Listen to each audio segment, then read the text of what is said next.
हाल ही में PM Modi Ukraine के दौरे से वापस देश लौट चुके हैं और ऐसे में पीएम मोदी के इस दौरे को लेकर बड़ी बात सामने आई है। दरअसल पोलैंड से उड़ान भरने के बाद पीएम मोदी का विमान करीब 40 मिनट तक पाकिस्तानी एयर स्पेस में था।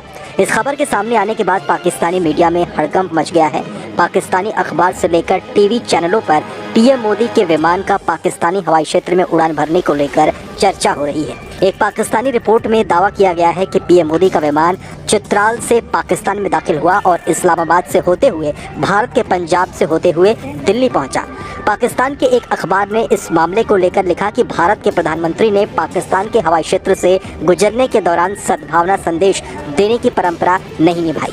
हालांकि भारत की तरफ से इस मामले को लेकर कोई बयान सामने नहीं आया है। आपको बताएं तो भारत और पाकिस्तान के बीच हवाई मार्ग को लेकर लंबे समय से विवाद चल रहा है।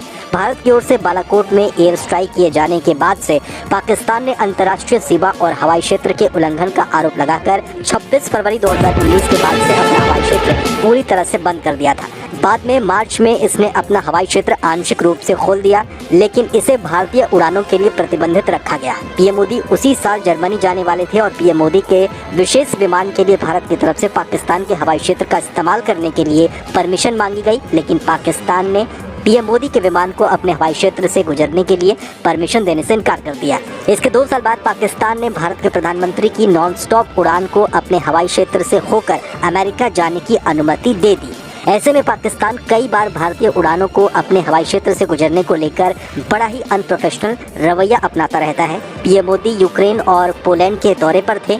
दिल्ली से पोलैंड वो अपने विशेष विमान से पहुंचे थे और पोलैंड से यूक्रेन वो रेल मार्ग से पहुंचे थे, क्योंकि युद्ध की वजह से यूक्रेन के कई सारे एयरपोर्ट्स या तो बंद है या फिर हमलों की वजह से तबाह हो चुके हैं। तो वहीं दूसरी ओर सुरक्षा के दृष्टिकोण से भी यूक्रेन में हवाई यात्रा इस वक्त सुरक्षित नहीं थी।